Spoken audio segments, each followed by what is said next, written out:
المشاهدين. اليوم رجعت لكم فيديو جديد وان شاء الله يا رب ينال اعجابكم. راح نسوي وصفة البيتي فور الملون. وصفة كثير سهلة وطيبة ولذيذة وبحبوها كل الأطفال وكمان الكبار. أنا طبعا نزلت لكم الوصفة القديمة، راح أكتب لكم إياها الرابط في أسفل صندوق الوصف، وإن شاء الله يا رب يعجبكم. طبعا أنا سويت هاي البيتي فور بمدرستي المهنية. راح ارجيكم شو هن المقادير وان شاء الله يا رب ينال اعجابكم. هون عندي انا كيلو طحين بمقدار يعني 6 كاسات طحين او 7 كاسات طحين، وعندي 3 كاسات نشا وسكر حسب الرغبة. طبعا انا حطيت سكر مطحون، 3 كاسات سكر مطحون، وحطيت قلبين زبدة وكيس فانيليا والوان.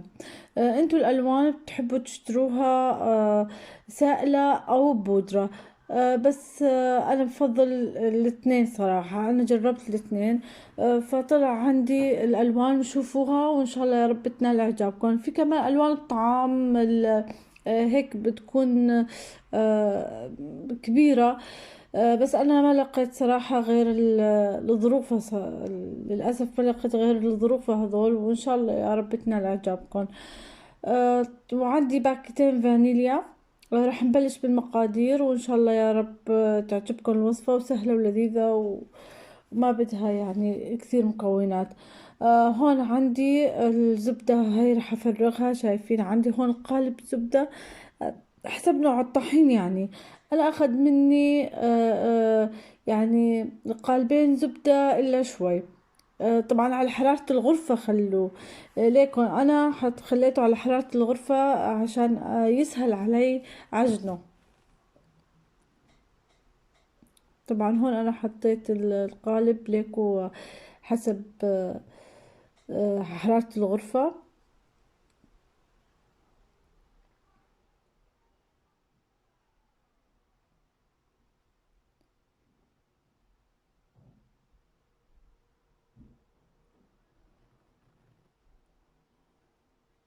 طبعا انا سويت يعني في مدرستي المهنية طاولة ملونة فيها كل الطعام ملون.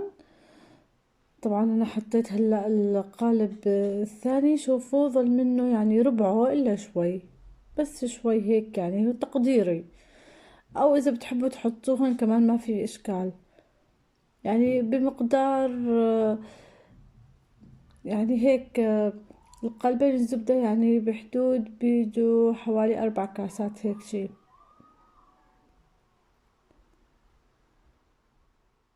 وهاي عندي السكر المطحون، حوالي 2.5 كاس سكر مطحون او 3 كاسات حسب الرغبة، يعني حسب ما بتحبوا حلاوته انتو. بس انا صراحة حطيت 2.5 كاس سكر مطحون.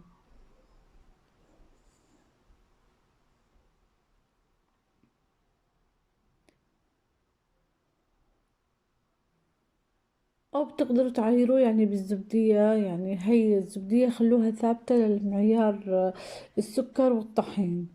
مثلا 6 كاسات طحين. طبعا انتم بامكانكم تحطوا انا سويت كمية كبيرة لاني انا حاب يعني سويت كمية كبيرة. انتم بامكانكم تحطوا 2 كاس طحين، نص قالب زبدة، وصفارين بيض. انا حطيت صراحة 4 صفارات بيض وبيضة كاملة. وإمكانكم تحطوا البيض كمان مثل يعني هو والصفار، يعني البيضة كاملة بإمكانكم تحطوها. ولا تنسوا النشا. طبعا النشا هي الفانيليا عشان زنخة صفار البيض، عشان الزنخة ما تطلع. فأنا حطيت ظرفين فانيليا لأني أنا مسوي كمية كبيرة، يعني كيلو طحين. انتم ممكن تساووا 2 كاس طحين مع صفارين بيض. انا على كل حال راح ارجيكم الوصفة بصندوق الوصف الفيديو القديم تاعي. وهاي انا حطيت الطحين شوي شوي، ما حطيته كله طبعا، حطيت نصف الكمية وعجنته وبعدين كفيت لاني حطيت النشا. يعني النشا 3 كاسات نشا، 3 كاسات نشا. هي الزبدية لازم تخلوها عندكم للمعيار.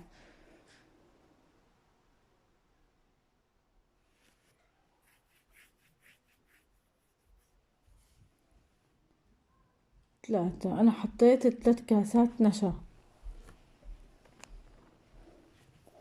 يعني 3 كاسات نشا الذرة، بيطلع عنكم رائع جدا تماما، كثير ممتاز. وعلى فكرة يعني العجينة حتى بعد ما تعجنوها بتصيروا تتحكموا فيها بكل سهولة وما بتكون طرية. وأنا ما خليتها قاسية كتير، ليش؟ لأن بدي أحطها على القالب، وإذا بدكم تخلوها طرية بتكثروا الزبدة عشان تضلها طرية معاكم. طبعا هون أنا راح أوديهم هلا على العجانة، لأنه صراحة أنا بلاقي بالعجانة بتطلع العجنة كثير طيبة وسهلة وسلسة على الإيد، وكمان على الإيد بتطلع كثير رائعة. هون أنا راح أحطهم بالعجانة، لأنه هاد كيلو طحين. حكيت لكم راح اكتب لكم بصندوق الوصف الفيديو القديم تاعي، تشوفوا كيف الوصفة بكمية قليلة بس بدون ألوان. هيك أنا بعد ما حطيت السكر البودرة وحطينا البيض وخلطناهم، وبعدين حطينا النشا الفانيليا والنشا والطحين شوي شوي. هلا راح احط الكمية الثانية للطحين واكفي عجن.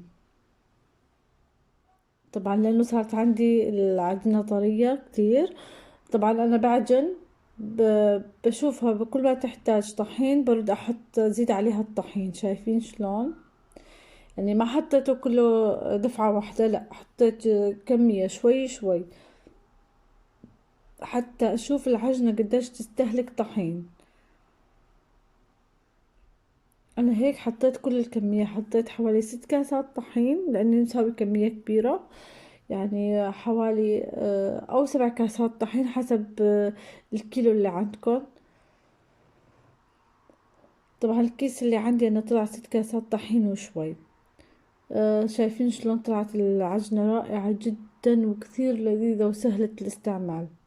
يعني وانتوا عم تشتغلوا فيها كثير كثير سلسة. شوفوا ما شاء الله، يعني ما عذبتني ابدا، بنوب ما عذبتني.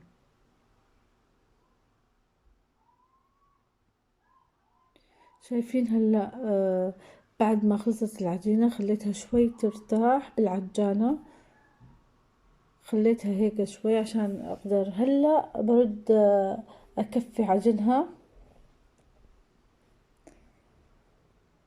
وراح احط نشا لانه صراحة بس تشوفوا العجينة صارت كثير طرية حطوا عليها نشا او طحين. انا هون خلصت العجنة.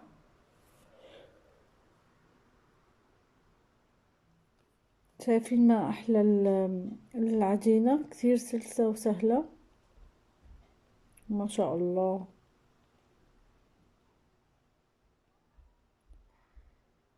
طبعا انا هون راح بلش العجن.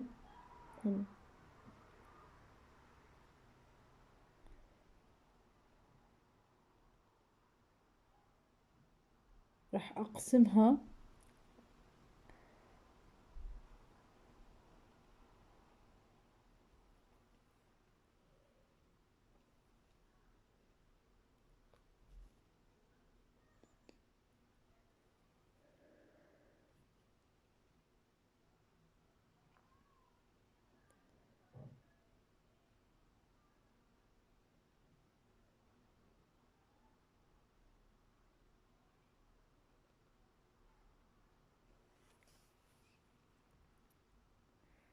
هلا برد أعجنها هيك يعني لمسات الأخيرة، بلملمها على بعضها الشكل هاد.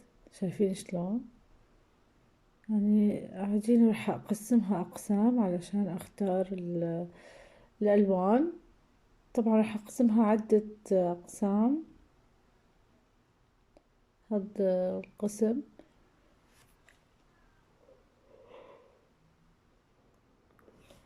وهذا قسم.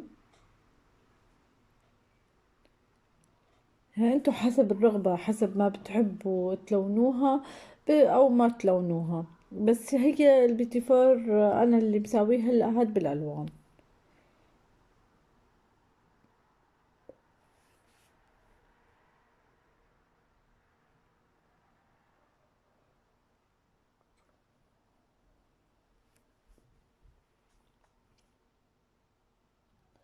طبعا انا بقسمها عدة اقسام علشان الالوان اللي عندي.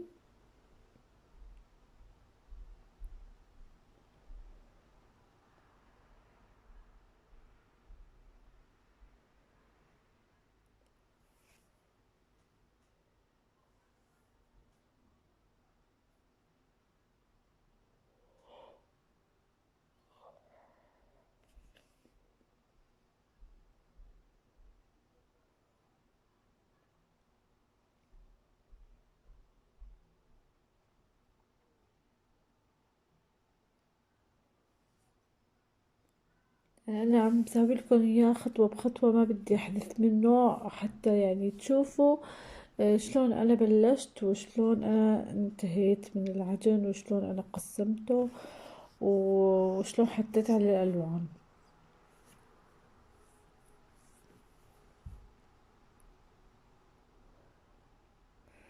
انا هلا راح بلش باول وحدة باللون اول وحدة.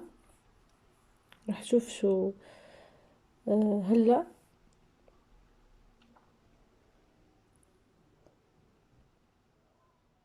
راح احط اللون الاورنج او الاصفر، يعني حسب اللون اللي بيطلع. تقريبا هذا الاصفر، لانه بعض الاحيان بحط الاصفر بحط الاورنج بيطلع لون اصفر كمان فاتح. بس هذا قلب، هذا الاصفر.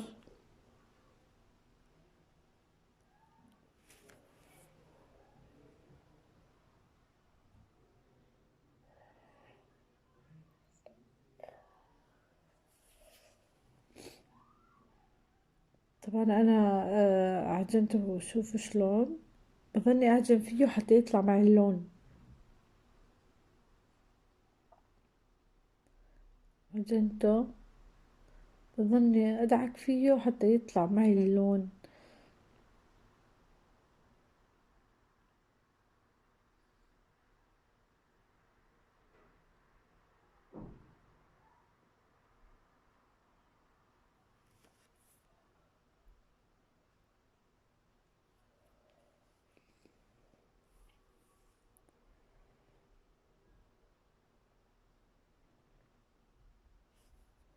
شايفين شلون اللون طلع عندي لون اصفر. وهلا راح احط اللون الثاني.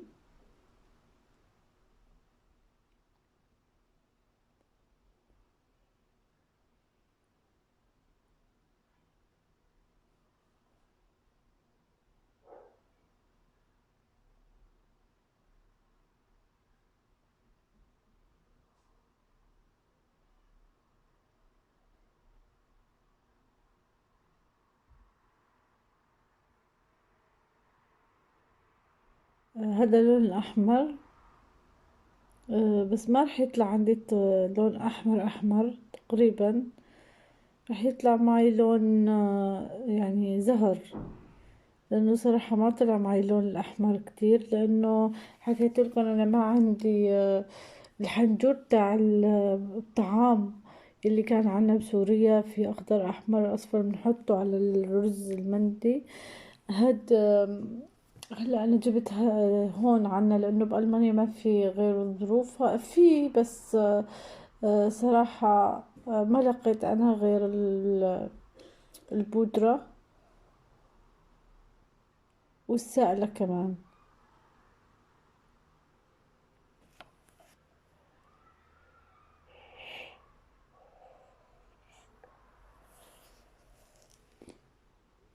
يعني طلع لون حلو، طلع لون زهر غامق وهيك، لونه طلع كمان حلو. هذا اللون الأحمر، اللون الأحمر طلع معي زهر غامق.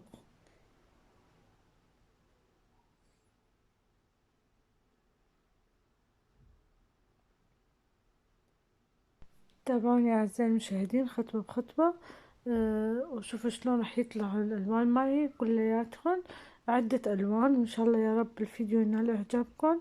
يلا شوفوني شلون راح أكفي باقي الألوان.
وهون أصبح عندي الطبق البيتي فور جاهز، وإن شاء الله يا رب ينال إعجابكم من البيتي فور الملون. لا تنسوا الاشتراك بقناتي من حلويات وطبخات لين أم نورس. ولا تنسوا تشوفوا الفيديو القديم في صندوق الوصف. بالكاكاو والبيتي فور السادة، وإن شاء الله يا رب ينال إعجابكم، والسلام عليكم.